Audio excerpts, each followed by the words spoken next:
साफ सफाई जो है उससे मैं संतुष्ट नहीं हुई। एक साल पहले भी दिसंबर 2019 में जेके लोन अस्पताल। The Home Minister also intervened last week. Why has there been no headway in breaking the logjam?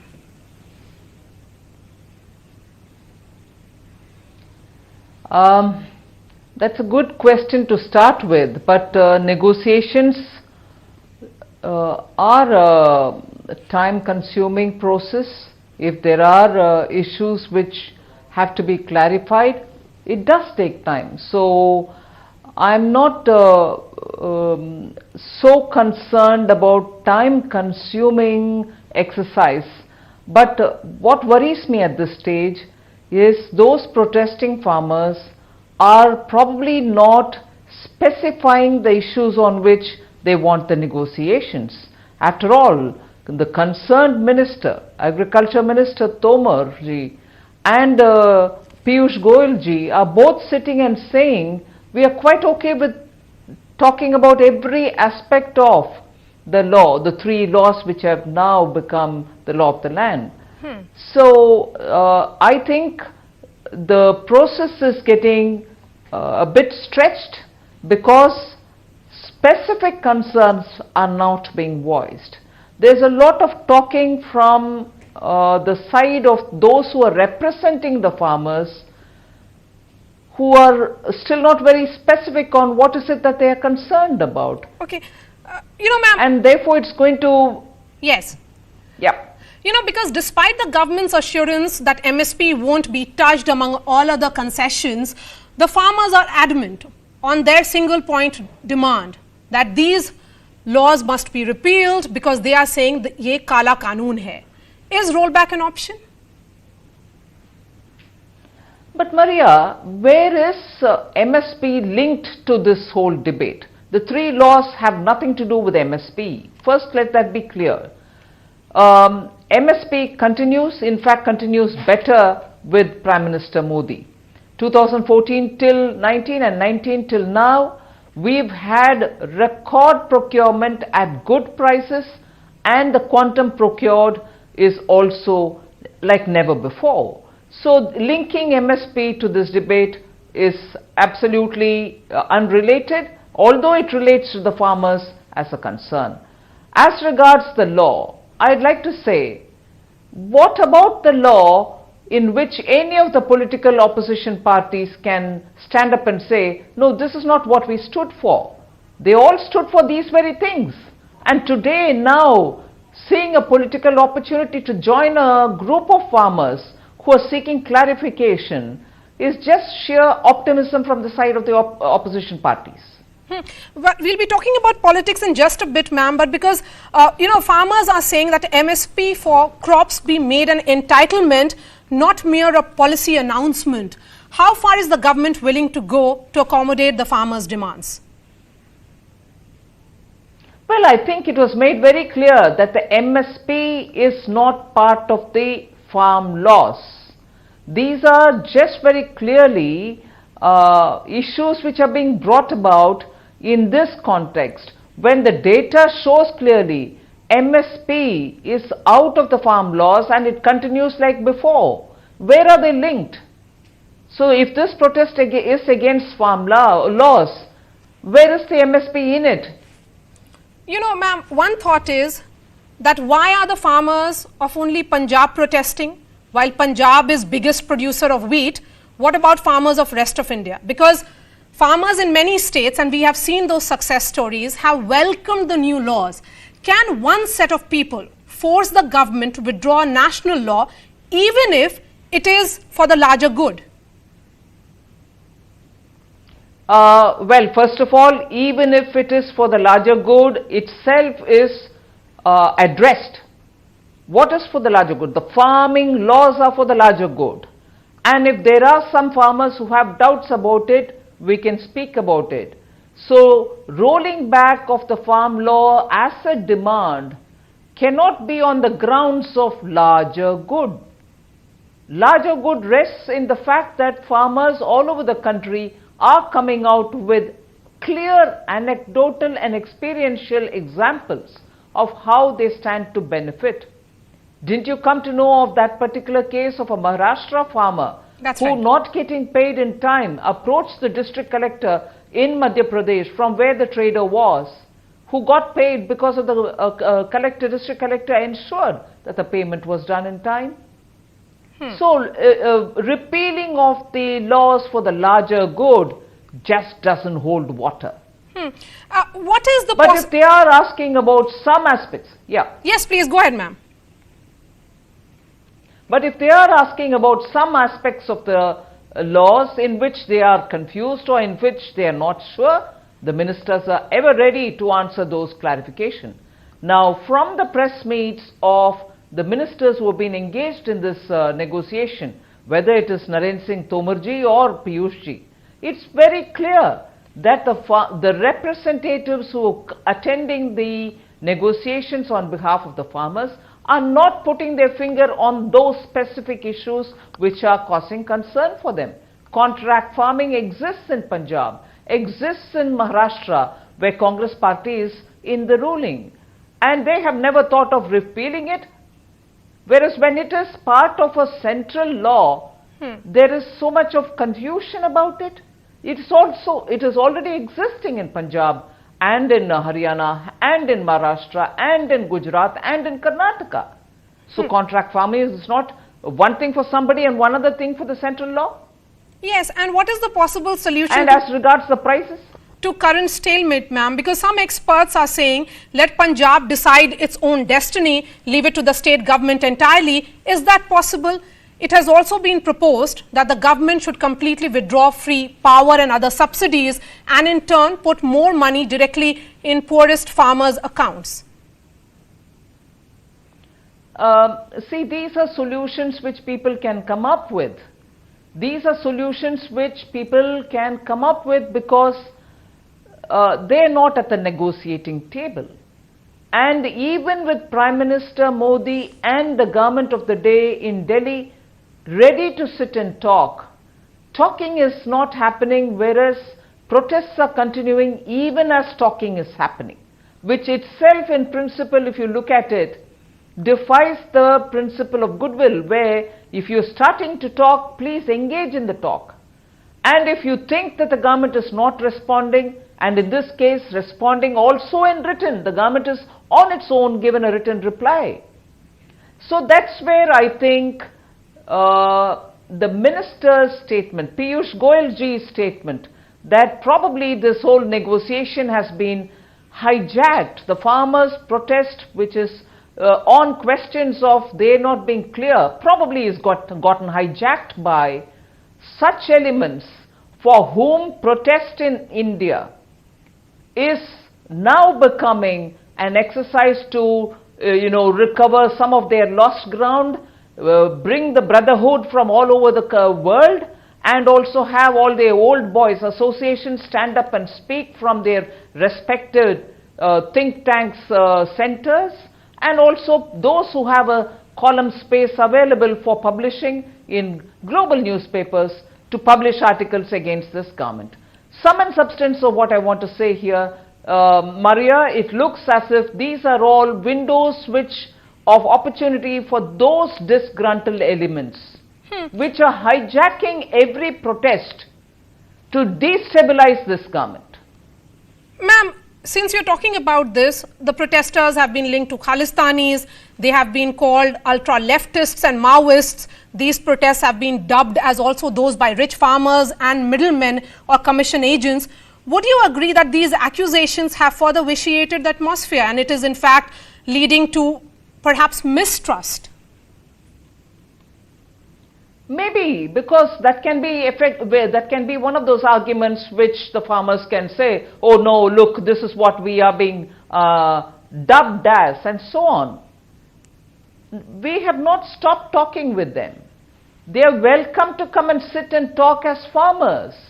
But if you as media, for instance, are able to go to the ground and see the kind of demands which are getting latched on to this protest, and also the letters which have gone to the negotiating ministers, now adding on issues which have nothing to do with agriculture or the farm laws.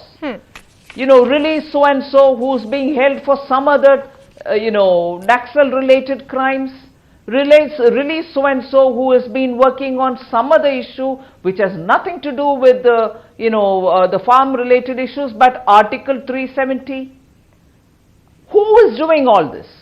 I call upon the farmers who want to engage with the government to distance themselves from these elements and say we have nothing to do with them, we are here as farmers, we want to talk with our elected government. I would honestly request farmers to please distance themselves from those who are latching on to every protest in this country only for them to take out their frustration that they are not able to, win a political argument against this government because this government is doing everything transparently.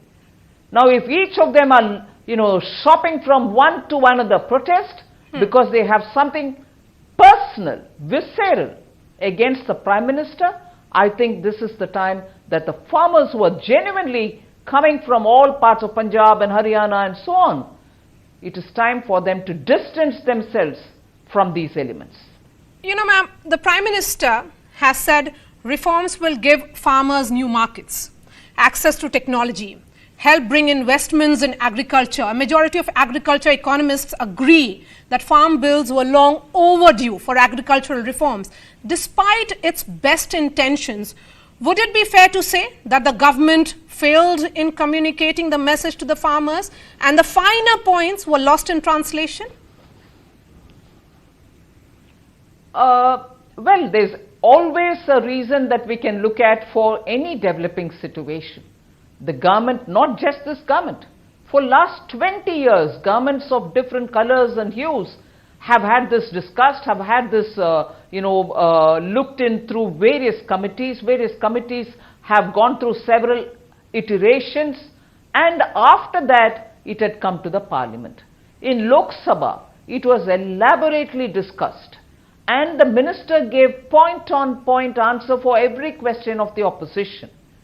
And the Agriculture Ministry has come out with the data to show how many stakeholder consultations had happened, how many farmers were engaged in this conversation, and if all that happened, post which the Punjab government also chose to say, right, we are going ahead with our own laws. We have not treaded, we as Government of India have not treaded onto the state list at all. These farm laws are invoking that which is in the central list, and that central list pertains to trading in agricultural commodities, which is entirely centre's business, and trading happening between states. So interstate trading of farming goods, farm goods are very much within the realm of the central list.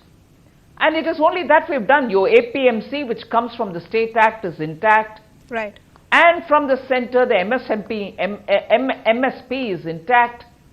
Where is any state's domain being encroached by the centre? The government did put out some data on the number of training and webinars that were held with the farmers from June to November.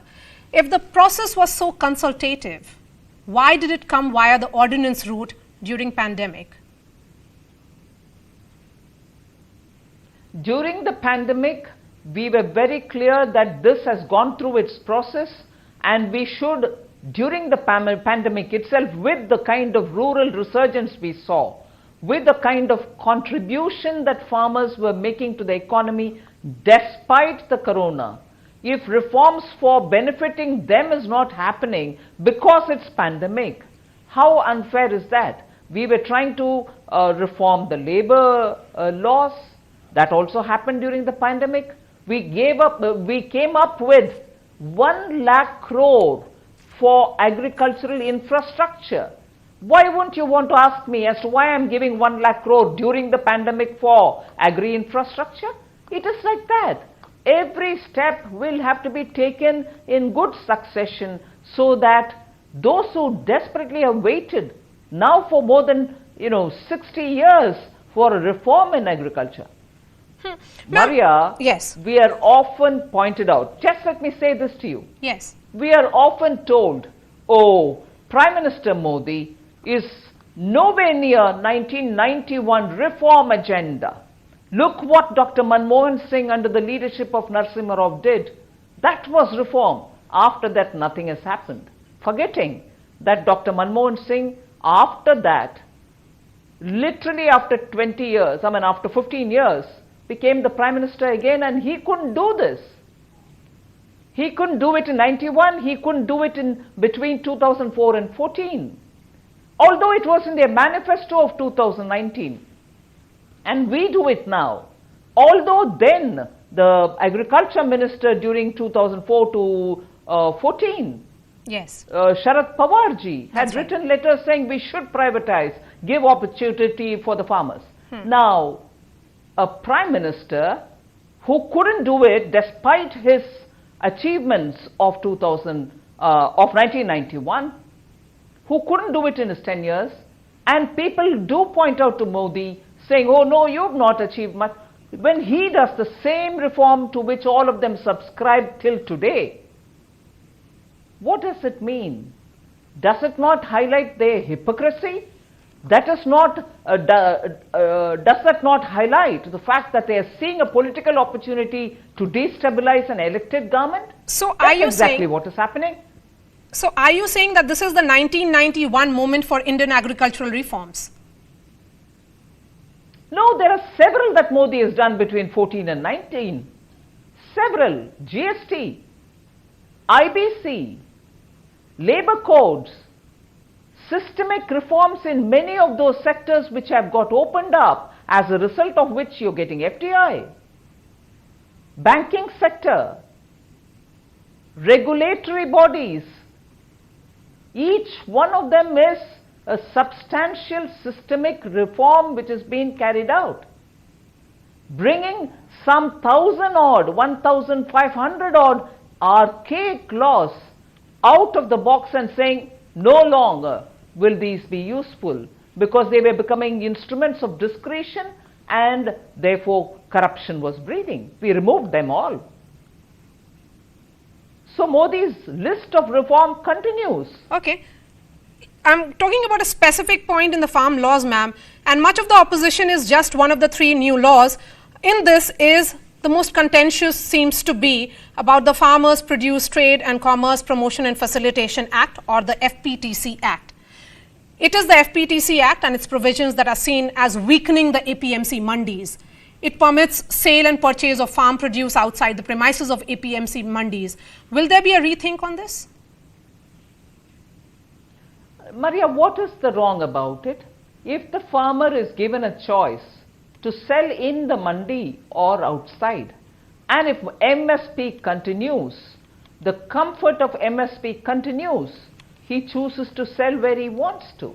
And I'm a bit worried about this very patronizing attitude of, people saying, oh no, what if outside the mandi price is lesser than the MSP? The farmer will be forced to sell.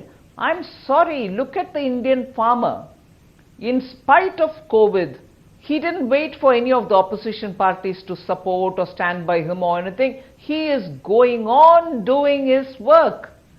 And he is deciding on his crop, he is producing. You think he won't be smart enough to know whether he wants to sell in the mandi or outside?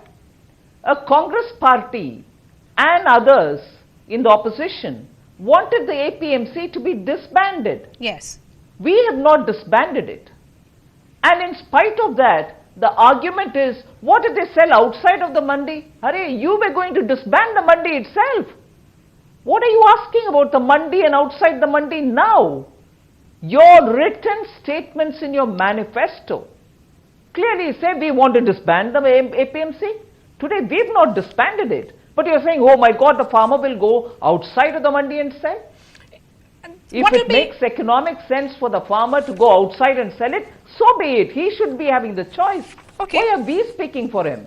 Okay, ma'am, what would be the fiscal cost if MSP is made mandatory? Because once this is made mandatory, many other states would start questioning the procurement policy which favors a handful of states.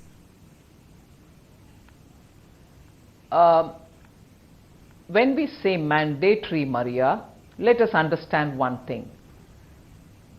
If there has been one crop season within a year, that is 12 months, there are two in a year. If the MSP has not been provided in even one crop season, then there is a reason to doubt that MSP may not continue, and therefore there is this fear that you might altogether let it go and you want to hardwire it. But I am telling you that even now, the maximum procurements are happening even as we speak. So, I can't understand. And also, look at what the Prime Minister has done. As soon as he came to power, he said, look, I want to double the farmers' income by 2022. He's putting money into their accounts, direct benefit transfer of 6,000 rupees. Fertilizer subsidy is given, and not one state saw in the last 6 years a day's shortage of fertilizer supply. I have this time during the Atmanirbhar package given 65,000 crores for fertilizer for this year.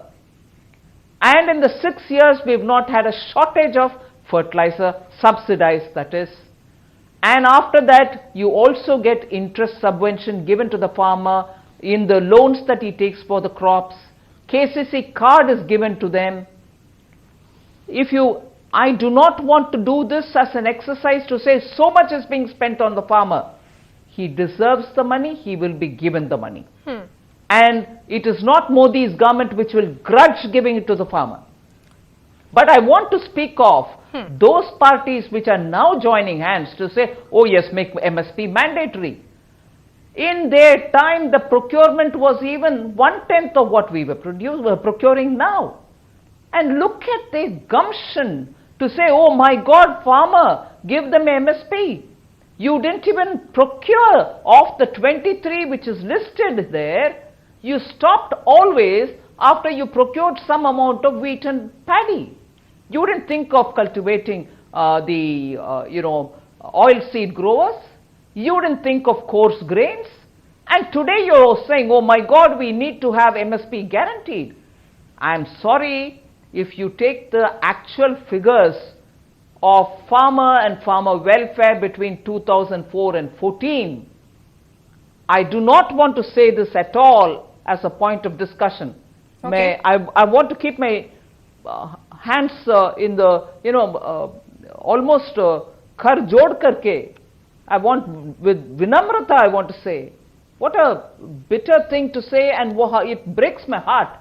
Between 2004 and 14, Maria, the number of suicides of farmers who could not bear the burden. At that time, none of them did anything concrete, not even 10% of what Prime Minister Modi has done. Yes. Put money into their account, ensure fertilizer, give raw material, open up for marketing, open up for them to... Look at the variety of things which are all coming for the farmer. They're just not able to digest the fact that there is a comprehensive farmer welfare approach of this government. Last question to you, ma'am. Today, since you are clearly saying that these were legislations that were mooted by the previous government, the NCP is opposing, and the agriculture minister then was Sharad Pawar batting for these legislations. What will be your message to the farmers even as they continue their protests? Your final word. My final request would be that the farmers should please first detach themselves from those who are making their, political resurgence on their shoulders. Remove them from your protests. Be clear on the specific concerns you have. You're welcome to come and meet the ministers and speak. The ministers who are ready to talk to you on every one of the points. Government is willing to hear you. But these kind of temptations which the opposition are trying to put to them is not going to help their cause. Concrete evidences before the farmers, the hard-working farmers of this country, that during their time, Not a single thing was in the favor of farmers. Even the so-called 2009, 8-9 waiver, loan waiver of the farmers was not even fully given to all of them. I have to remind you that even as latest as Madhya Pradesh's Shri Kamal Nath ji's government could not even give the farmers loan waivers. Trust them, please. Don't trust them at all. Trust them not. Engage with this government. Be clear on what are the kind of things you have in your mind. And issues which have nothing to do with the farm laws should not be idly brought here. This is not the platform for it. All right. Thank you so much for your time, Nirmala Sitharaman. Always a pleasure to speak to you. Thank you for this interview.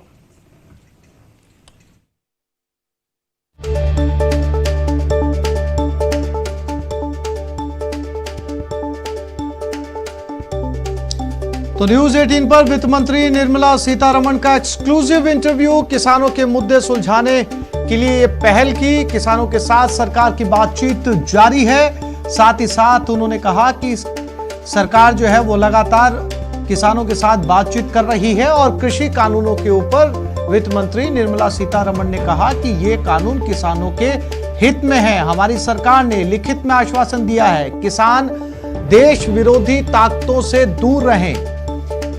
कृषि कानून पर संसद में विस्तार से चर्चा की गई है और कृषि कानून का एमएसपी से कोई लेना देना नहीं है। किसान आंदोलन को हाईजैक किया जा रहा है। वित्त मंत्री ने कहा कि हमारी सरकार ने लिखित में आश्वासन दिया है।